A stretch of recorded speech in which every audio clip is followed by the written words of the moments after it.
Hello, this is Bill Lewis. I'm an entrepreneur and a technologist. My wide-ranging career has seen multiple successful roles as a director, a CEO, a CIO, and the co-founder of a tech company in the communications space. I'm making this video to explain the technology landscape that is opening in front of us, and specifically to help non-executive directors and boards increase their awareness and align their company's strategy with future digital technology opportunities. This is a specific call to the boardroom. By 2020, we will see massive growth in all aspects of internet use. The number of users will increase to over 4.2 billion. 26 billion devices will be connected to the internet. Of these, 12 billion will be machines or autonomous devices talking to other machines in the Internet of Things. For those connected to the internet, speeds will be markedly faster, on average 2 times faster, to reach 50 megabits per second. The increased number of users, extended network coverage, and faster speeds will generate almost 3 times the amount of data than today, reaching 300,000 petabytes per month. Now, to understand what that means, 300,000 petabytes is equivalent to the functional memory of 240 million human beings, or 1.2 million libraries, each the size of the US Library of Congress. Data generated by mobiles will grow the fastest to over 7 times today's volume, and we will become a population using wearables, from smartwatches to smart glasses to fitness straps to implanted devices. Wearables will see a 6-fold increase to over 600 million users. Today, change is happening at an alarming and unprecedented pace, and this pace will only accelerate. For the unaware, there is a digital chasm opening before you. Computing power, engineering concepts, the reach of the internet, network capacity, and the proliferation of devices are all increasing exponentially, and innovative engineers and companies are changing the rules of business on a daily basis. There is disruption at every turn. The digital world is vast, and subject matter ranges from the familiar, the role of the smartphone that you own, to the esoteric, such as quantum computing and neural networks. Of necessity, this briefing is at a high level, although we do cover a significant amount of content. The purpose of this briefing is to explain the technology landscape, and by providing a level of digital literacy, help directors and boards align their company strategy to future digital opportunities. We will start by visiting some familiar and some unfamiliar examples, and then move on to subjects that provide strategic context. Takeaways are given at the end of each section. We will start with some observations that have become almost commonplace. So let's consider these frequently quoted cases. An online bookseller became the world's 3rd largest retailer. The world's biggest hotel chain owns no property. The world's largest taxi company owns no vehicles. And the world's largest content provider creates no content. And of course, these businesses are Amazon, Airbnb, Uber, and Facebook.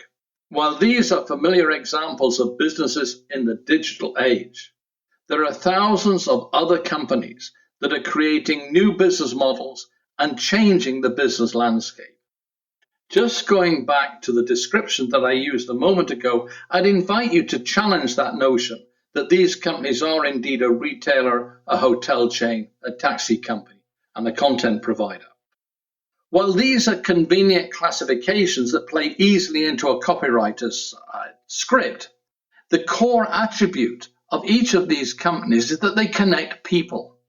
Amazon connects people with retailers. Airbnb connect people with accommodation providers. Uber connects people with taxi owners and companies. And Facebook connects people with other people who have content to share.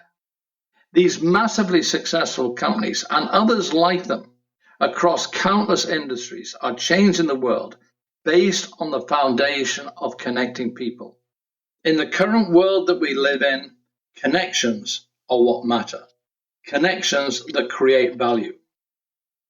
It's not about how cheap you can be or how fast you can get there. It's about how you can connect with people and connect people with other people and connect people with information to enable them to be informed and make autonomous decisions that matters to them. When you're in business, you can have a choice. You can create a commodity or you can create a connection. And as we will see, a business that provides connections to a universe of loyal followers and which resides at the center of a user's digital ecosystem can connect with more providers of products and services, increasing value further, and in the process, disrupting existing industry. And we need to carry this lesson into how we build our future digital strategy. With all the hype about the digital revolution and the highly publicized cases, such as those we have just mentioned, and when we hear about autonomous vehicles, drones, bots, holographic lenses, virtual reality, all this being backed up by artificial intelligence, big data, and deep learning, one could be forgiven for thinking that we're already so far into the new digital world that there's not much more to worry about. Such a view would be extremely misguided, and the reality is the digital revolution has barely started, and so has the accompanying upheaval. We have just witnessed the very visible tip of a massive iceberg. Over the next 3 to 5 years, much more will change, almost to the point where you will need to suspend rational thought. It's worth taking a moment to take a high-level look at other amazing innovations that exist now. These will expand your perspective on the digital world, and I want to look at 6 widely different examples. Designed by Chinese studio Archi-Union Architects, this robot built the undulating exterior of the Chexi Gallery in Shanghai. Digital tools are used to transform geometric data into digital fabrication data and instructions and intelligence for the robot. And the architects claim that to build the brick wall with such precision would not have been possible without the robot. The robot build technique is being explored for other buildings, and we're seeing also the emergence of 3D printed buildings in China, Dubai, Europe, and the USA. Taking technologies and apps from Amazon's Alexa, UK's Cheerfy, and Blipper, together with Microsoft's Kinect, and a dose of virtual reality, we can redesign your dining experience. Let us assume that you decide to go out for dinner. You ask your voice-activated virtual assistant, be it Amazon Alexa or Google Home, to recommend a restaurant based on your culinary taste and budget. You agree with their recommendations or with its recommendations, and you ask the virtual assistant to make a booking. The virtual assistant does so and also books you an Uber or Uber lookalike to drive you to the restaurant. It turns up and it whisks you off. You arrive at your confirmed reservation. When you walk through the restaurant door, you're walking into a familiar place. Your downloaded Cheerfy application told the restaurant of your favorite table and the most appropriate food for your generic profile, and also that this is your 6th visit. The staff all know your name and your favorite cocktail. Facial recognition has confirmed you on arrival, and Cheerfy has already downloaded your profile to the staff's smart tablets and devices. A menu appears as a virtual image above your table, specifically tailored to you, and you choose your meal. As you do so, the kitchen robot immediately responds. While you're waiting for your dessert, you're entertained by a tabletop virtual reality version of the preparation of your food. During your meal, Kinect sensors had picked up your hand gestures and sent a request for more wine. When you've finished eating, there is no waiting for the bill. You get up, you leave, automatically paying for your meal with your phone. This is such a dramatic transformation in an industry where investors have poured nearly $2.5 billion into restaurant technology globally since 2012. Changing industries. Boarding passes are history as JetBlue Airways roll out facial recognition technology at US airports this year. Photographed at self-check-in, a passenger's image is checked against photos on file with Customs and Border Protection. The carrier photographs passengers as they pass through the gate. Instead of checking in with boarding passes, JetBlue checks those images against the passenger's passport or visa photos on file with Customs and Border Protection. And those with successful matches will be allowed to board without showing a ticket or a passport. In China, similar face detection systems, now authorize payments, provide access to buildings and track down criminals. In the movies, The Computer Wore Tennis Shoes and Johnny Mnemonic, computer implants gave the stars superhuman memory capability. Now, 22 years later, Michigan University professors David Blau and David Wensloff have designed a millimeter-scale, ultra-low power sensing system, which in reality are full-blown computers in themselves. These computers are the size of a grain of rice and can be injected into the body through a syringe. These new devices, fitted with a minute antenna, are able to broadcast through the human body to an external receiver, which is being used to monitor, for example, intraocular pressure in glaucoma patients and intracranial pressure in trauma victims. As a further development in the creation of minute computers, the Max Planck Institute have developed nanoscallops, which swim in the blood and collects data. Trial in animals, they're now destined for humans. Moving on, a company called Shazam has created a completely new business, which is a sensory search engine based on artificial intelligence. Using its smartphone app, it can recognize the music you are listening to in a restaurant or a store or anywhere. And from Shazam's 30 million song database, it can identify the artist and other information within a few seconds. And then it can link you to a music distribution platform, Spotify or Apple or Google, where you can purchase the music, and Shazam takes a cut. Shazam has now extended this sensory search engine to images and movies. To date, this app has been downloaded 1 billion times. Our final example in this high-level journey is Magic Leap. Magic Leap is a US startup company that is working on a head-mounted virtual retinal display which superimposes 3D computer-generated imagery over real-world objects. And it projects a digital light field into the user's eye. Magic Leap is arguably at the forefront of augmented reality. Using something called digital light field, the technology projects images directly into the eye so that it hits the retina. Traditional augmented reality, or virtual reality, fires light at a surface which bounces back.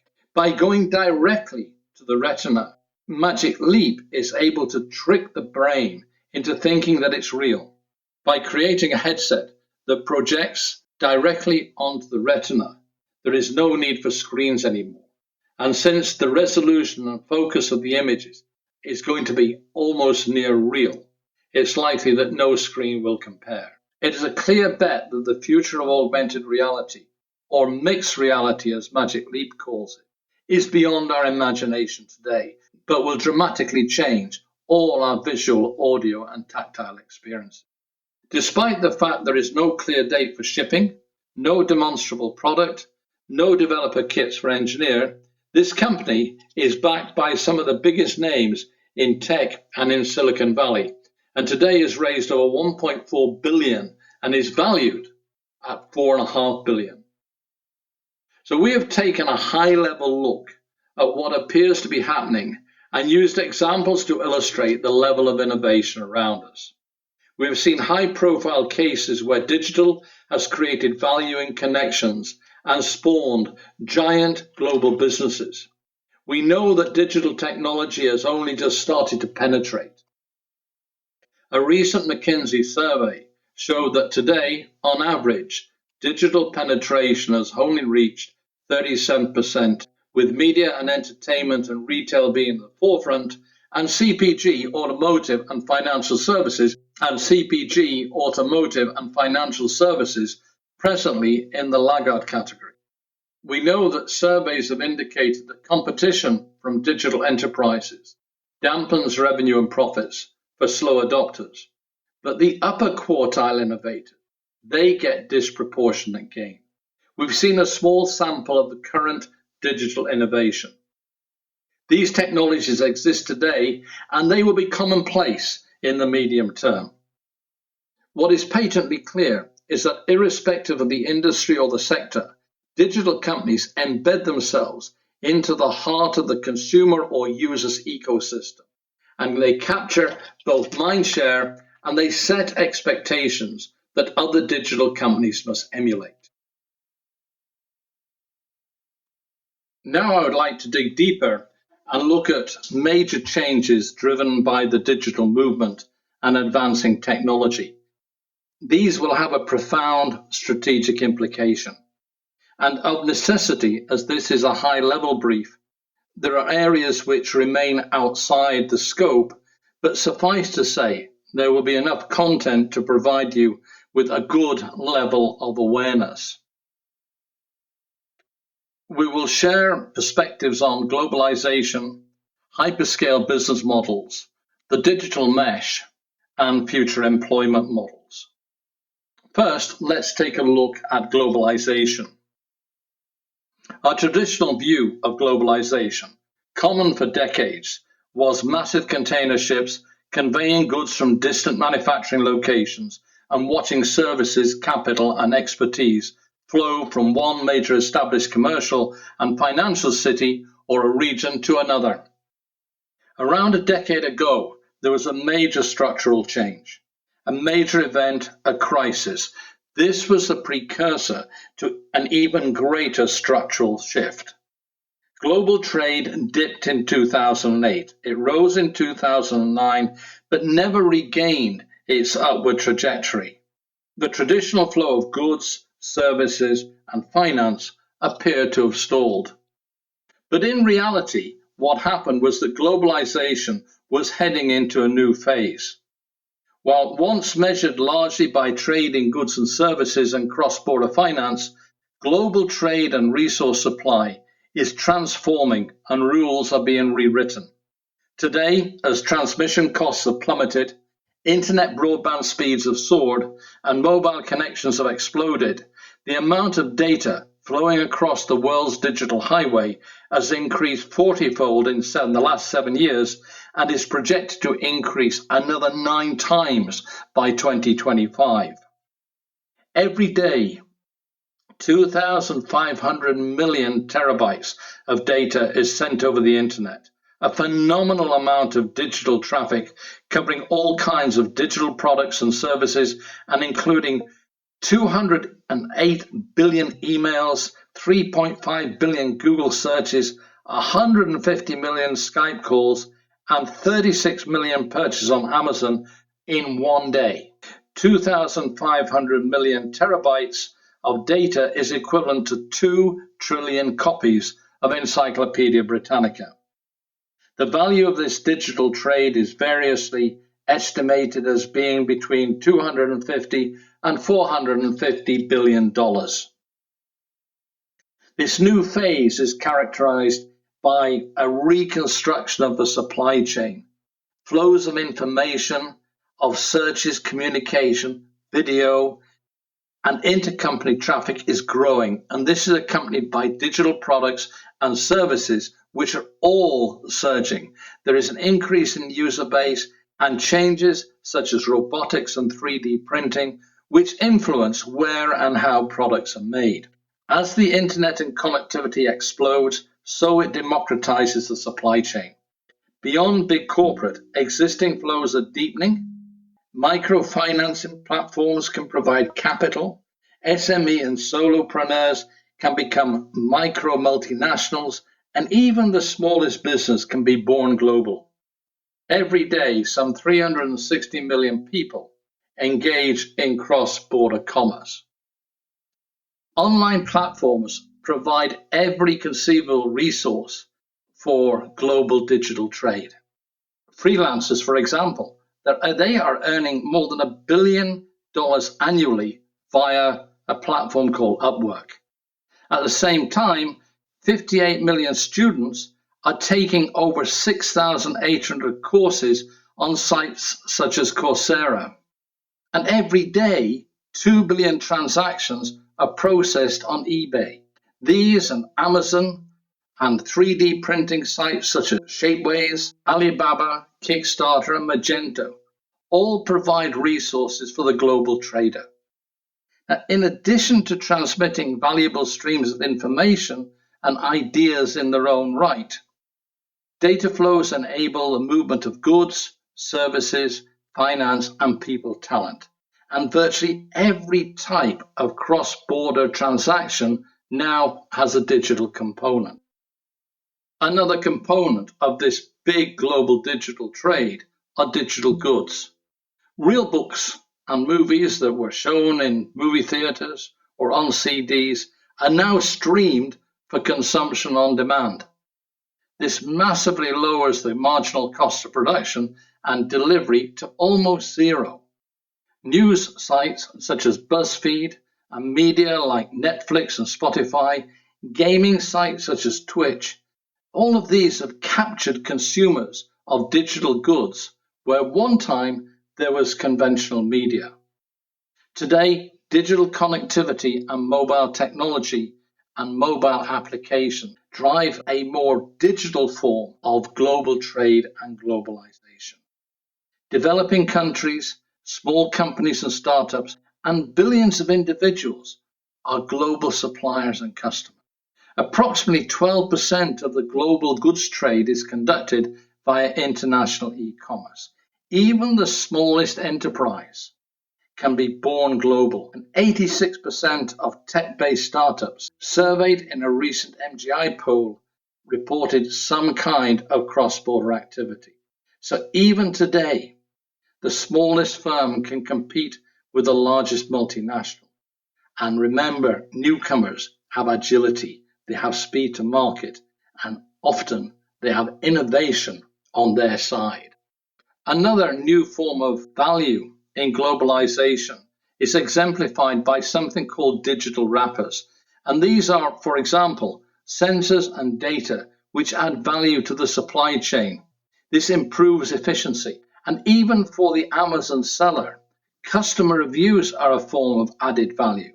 They're kind of a digital wrapper around that product, and they give confidence in the buying decision. So what can we take away from this? Digital technologies are transforming global flows at every stage, and they're facilitating new forms of globalization. We know that barriers and distance are fading away as more and more people across the world engage in instantaneous cross-border exchanges of digital goods, or on a digital platform. They provide services that span, if not all, most of the globe. Globalization has expanded from physical goods to the flow of ideas and the creation of a completely new strata of entrepreneurs. Digital trade will be responsible for the transformation of global trade in the foreseeable future. And as a result, traditional companies will face a more competitive environment as new technology giants enter their space.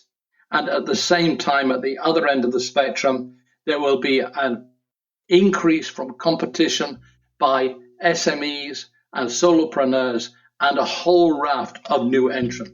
These tech-based businesses bypass traditional value chains, and they insert digital transformation at all points, and they move fast into completely new sectors, as Google did earlier this year when it set about to disrupt the employment and recruitment industry. In no time, it had created an employment and recruitment platform which, given Google's reach, then went out and extended to customers globally.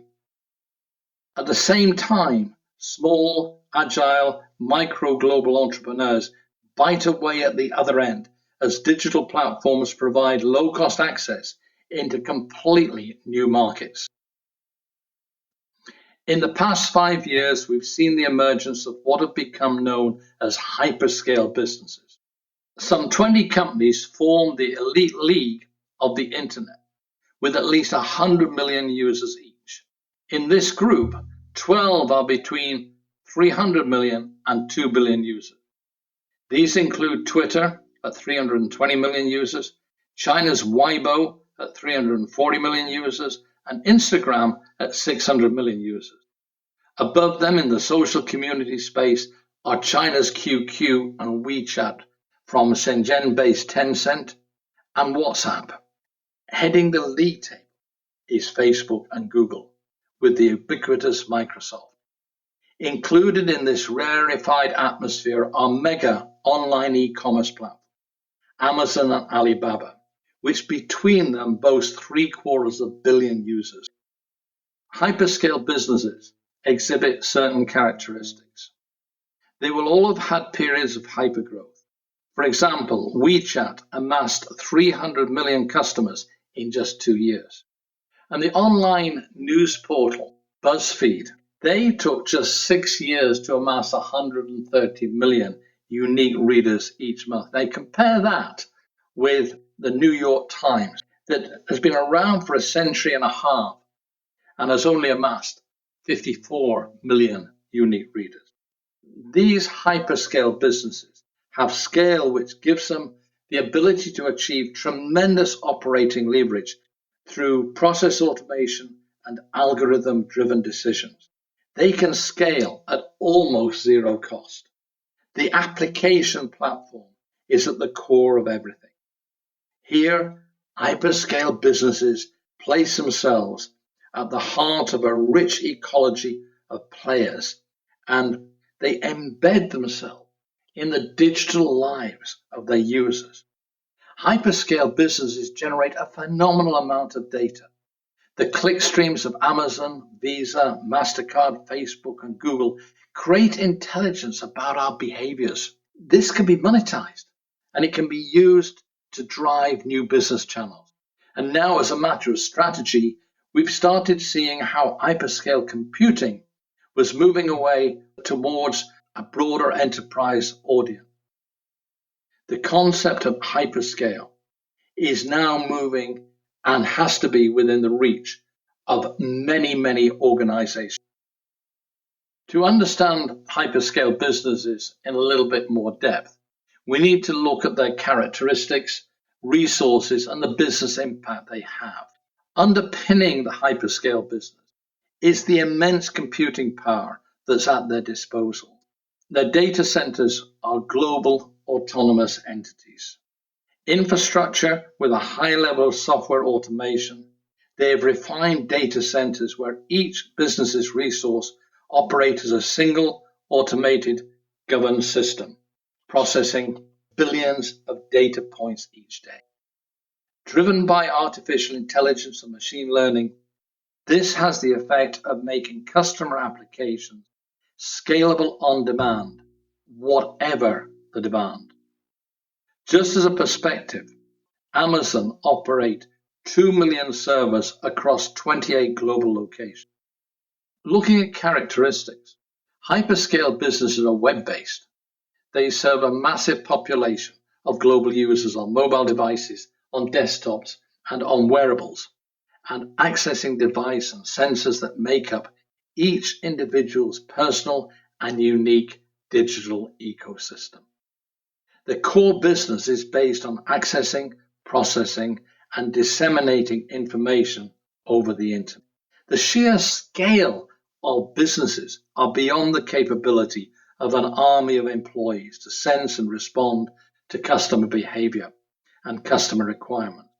Today's hyperscale enterprises are driven by business processes which are directed by algorithms, by machine learning, by natural language processing, and by artificial intelligence. These processes upsell, cross-sell, They make informed and intelligent recommendations to the customer, and in doing so, make arbitrary decisions on customer interaction. Hyperscale business invest well ahead of the curve. They employ overqualified people who can handle exponential growth. They acquire resources that are several magnitudes ahead of current or near-term demand. With scale and resources at the disposal and almost zero marginal costs of expansion, these hyperscale businesses move into new businesses and scale globally at a high speed, with their immense user base taking up new products and service offerings across the world. They're in your business before you actually realize it. Facebook moved into messaging and, along with WhatsApp and WeChat, completely disrupted the SMS market. Alipay from Alibaba, WeChat Pay from Tencent, and QQ took 90% of China's 5.5 trillion mobile payment market in 4 years. The banks did not get a look in. They were too slow. In April, Google announced it would enter the 200 billion online recruitment business. With already 68% of the search market and a massive 1.2 billion people using Google, the potential of taking business from Monster.com, LinkedIn, and the like is enormous. Google has the critical mass and the knowledge of search and near zero cost of expansion. The immense data troves that are held by the hyperscale businesses allow the marketing holy grail of personalized products on demand to be almost achievable when the supplier has the depth and the breadth and the intelligence and the scale to tailor your service to what you need.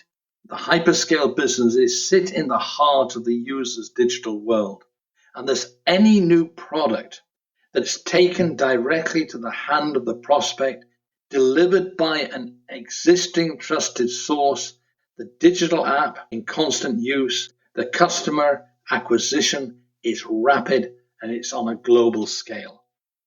These hyperscale businesses can move into new sectors almost instantaneously. These factors lead to industries being remodeled overnight. Banks have to become tech companies.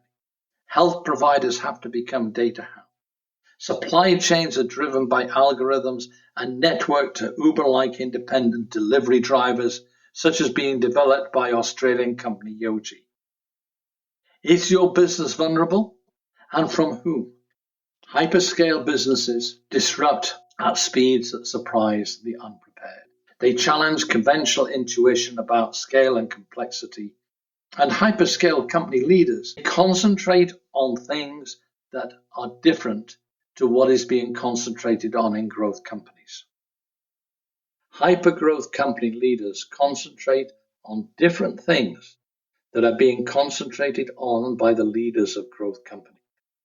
Hypergrowth companies rate scalability, technology, and M&A as high priority. The metrics of hyperscale companies soar above the levels of traditional business. But there is some good news that hyperscale businesses can be cultivated. Existing growth companies can transform into a hyperscale company. Remember the example of Under Armour. In 3 years, from an apparel supplier to a completely digital business spread across the world with 100 million users. At the opposite end of the technology spectrum from the giant hyperscale data center, the digital mesh, that places into the hands of you, the users, vast knowledge, computing power, and almost science fiction-like resources, and a massively changing world. The digital mesh may be described as an evolving mesh of smart machines, connected to billions of things, to devices, to people, to information, to services, in a continuous digital experience. This digital mesh creates a completely new ambient experience. It changes the world in which we live in almost every conceivable way, at work or play. And the interesting thing is that Every person's digital mesh is unique to them. Now, to understand the digital mesh, it is instructive to look at devices and at information systems. Devices are endpoints. It's the myriad of connection points into the internet and what lies beyond, which brings to our fingertips information from a network of smart, intelligent things. Endpoints are mobiles, our smartphone, wearables, the smartwatch, or a fitness band, consumer and home electronics, and environmental IoT sensors. These endpoints are used by people to access applications and information and to interact with people, with friends, with co-workers, with customers, with suppliers, governments, businesses, and to reach across the globe. These smart devices increasingly allow users to connect well beyond anything that they've experienced before. And at the same time, these devices feed back intelligence and information about us to suppliers, social networks, applications, and increasingly government agencies. Beyond the user's main interface are autonomous agents that operate on an owner's behalf but without any interference from the owner. These are software applications that influence and control the user's environment. They take action to protect assets, such as switching on heat as the temperature drops, replenish home and business inventory automatically, and maybe reorder a sick person's pharmaceuticals. And it may change the store inventory in response to a demographic change. For example, a city's freshman influx. Devices host intelligent apps and software, which permeate a wide range of devices, where one device, a smartphone, mirrors another, a computer, and another, your car's computer system, and another, and another. From an app on your phone or from your voice-commanded virtual assistant, you can access your healthcare professional, your confidential records held by a clinic or hospital. You can access the reservation schedule at your favorite restaurant, and you can see where a package shipped to you from across the world is at any moment in time. A giant global, regional, and local web of applications and information, all operating independently and autonomously and intelligently on your behalf. Intelligent apps and software are increasingly becoming more sophisticated, and they communicate with you in a provocative mode, using augmented reality to lead you to an item in a supermarket, to providing you with recommendations for your upcoming weekend based on you and your family's demographics, your location, your budget. They set your home at a comfortable temperature at the time that you're leaving the office.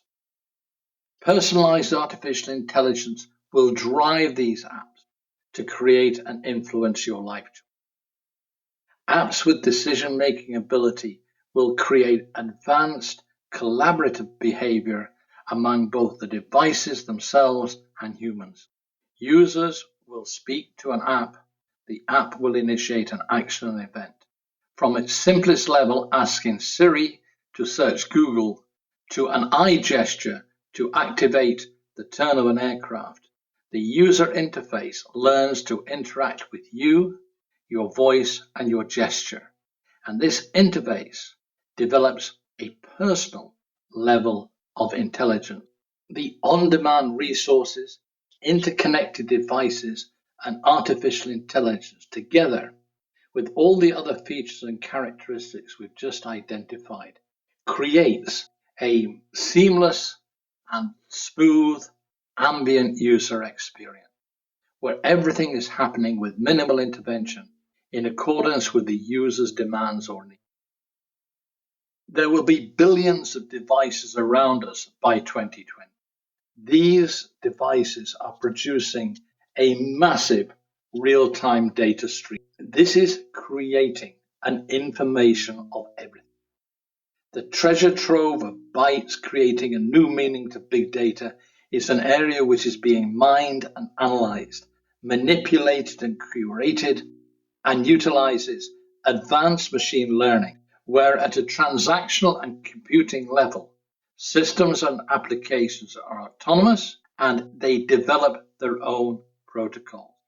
Step deeper, and we find deep neural nets, systems modeled on the human brain, which add to the capacity to understand billions of data points, which is created by providing massive computer power to billions of points of data and complex algorithmic or more advanced analytical tools.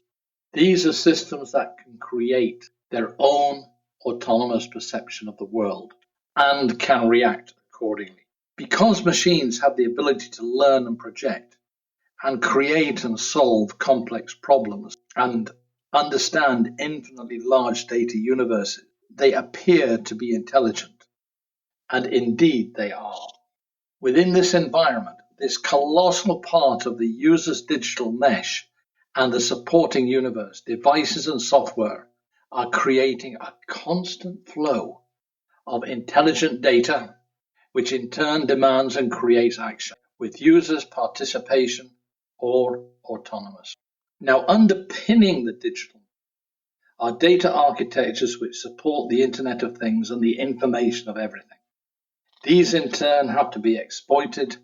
These in turn are accessed and exploited by countless apps within the mesh, creating cooperation models.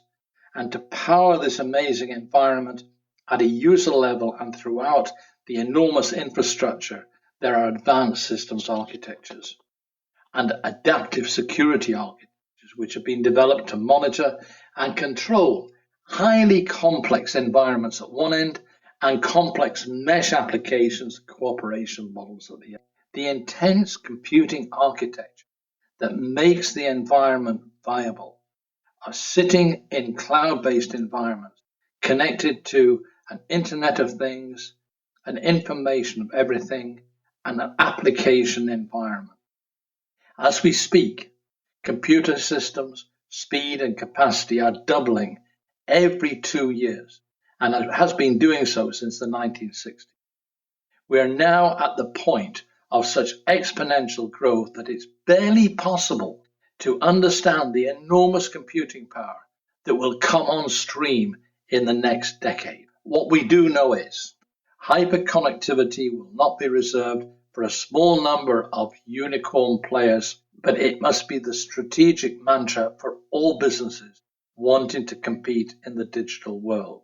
It becomes the future qualifier for businesses to engage with customers, resources, and supply chain. To match customer experiences and expectations, businesses have to adopt a multi-channel approach to sales. This omni-channel approach is a reflection of the choice that consumers now have as they engage in a brand, and it's how brands enable their clients and consumers to use these channels which makes the difference between capture and loss of the customer's dollar. We know that each customer or employee or contractor has a unique digital ecosystem. We know that these channels create a dynamic ambient experience which sits in the heart of a user's unique digital ecosystem. Each customer or employer or contract has that unique digital ecosystem. It's the center of the person's individual digital mesh.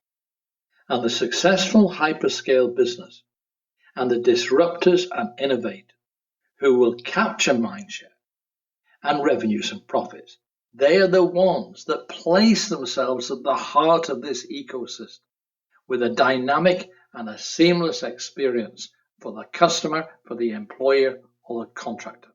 With the concept of a personal digital ecosystem and the acquisition by default of a supporting digital mesh, businesses must surround customers, users, decision makers, and stakeholders with a digital architecture that ensures outcomes and decisions which match the business's expectation. As we move forward in the digital world, we know that future employment models will be vastly different to what they've been in the past.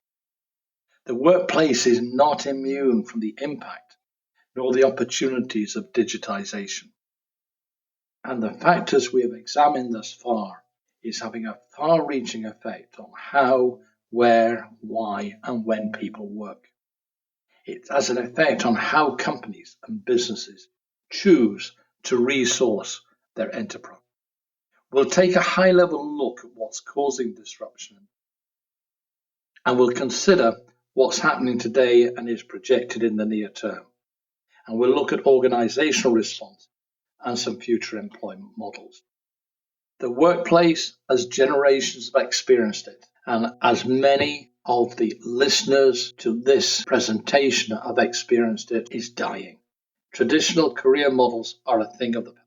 Work is being restructured. Artificial intelligence-driven bots are taking over relatively low-skilled tasks, and swathes of white-collar work is being removed. Digital processes, smart machines, autonomous applications are delivering work that in a previous generation would have been delivered by an army. Digital newcomers and hyperscale companies have revenue and profits per employee at levels which are several magnitudes different from conventional business. And by different, I mean higher. What is work is changing for many people. 30% of people in America and a similar number in Australia are now freelance, and this is expected to top 50% by 2020. These freelancers work for 2 or 3 companies, and there's becoming a blurring between work and home and work and social. Your resources in your business may no longer be your employee. Robotics, artificial intelligence, cognitive computing have all gone mainstream, along with an open talent economy. Technology is and has been the fundamental driver of the change. It changes the nature of work, and jobs lost to artificial intelligence will never come back. Platforms create a global freelance workplace, and technology, frankly, makes it easier to find work and work remotely. As a result, human-powered low-skill work is being removed, and businesses need to think through the implications of who remains. And who remains is the technology elite, who are essential for the survival of the business and can command and demand exceptional packages. We're seeing a new breed of cognitive technologies that will transform recruiting and resourcing the business. Current trends will require the redesign of almost every job, as well as workflow planning. New processes, new technologies, new information, and new organization structures will transform businesses again and again. Today, businesses must respond by various means to move digitization from the meager level which exists in laggard companies, if it exists at all, towards the 100%, which is the aspiration of digital leaders. There is no optional strategy. Companies can no longer consider their workforce as employees on the balance sheet. They must include freelancers, gig economy workers, and crowdsourcers. Contractual relationships must now encompass new forms of client-supplier relationships, including freelancers, hybrid project teams, which is akin to the movie set production where expertise is contracted and then goes. It must include SMEs, micro multinationals, which are providing alternative supply chain opportunities. And these new relationships replace the historical and singular employer-employee relationship. HR is in the midst of a significant identity change. A recent major Deloitte experience found that only 35% of HR functions felt that they were managing at a good or excellent level given the changing demands. Changes in the workplace demands changes to the HR function. HR leaders can no longer operate to old paradigms. Organizations that do not play to the new rules will fall behind. And HR needs to focus on the changing human capital issues that their companies face. We've already touched on evolving and changing values. The fact that today's labor resources span 4 generations with different value sets. We've already touched on evolving and changing values.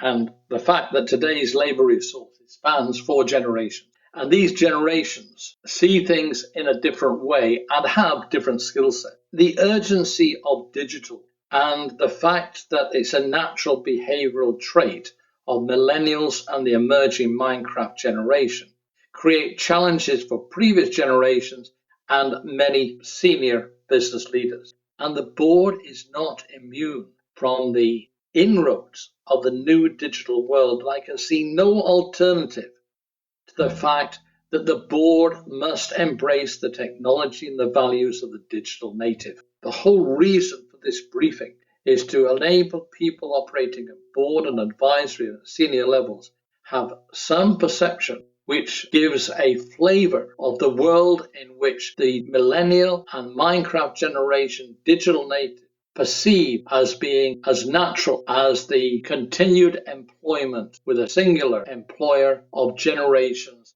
20 or 30 years ago. Future employment models will value flexibility, continual learning, and continual skill adaptation. Future workers will endure a lifetime of multiple clients and multiple tasks. Systems, technology, and opportunity present multiple client roles as being a viable income strategy for many people today. And these cultural changes will emerge at a different pace in different countries and in different environments. But the bold and dynamic organizations have to be geographic neutral. The organization of the future is arriving now, and the organization that comprises of ecosystems and networks of teams empowered to take action is the organization that will be successful. Why, where, how work is performed is going to be completely revamped. Creating value and connectivity is crucial in the business process.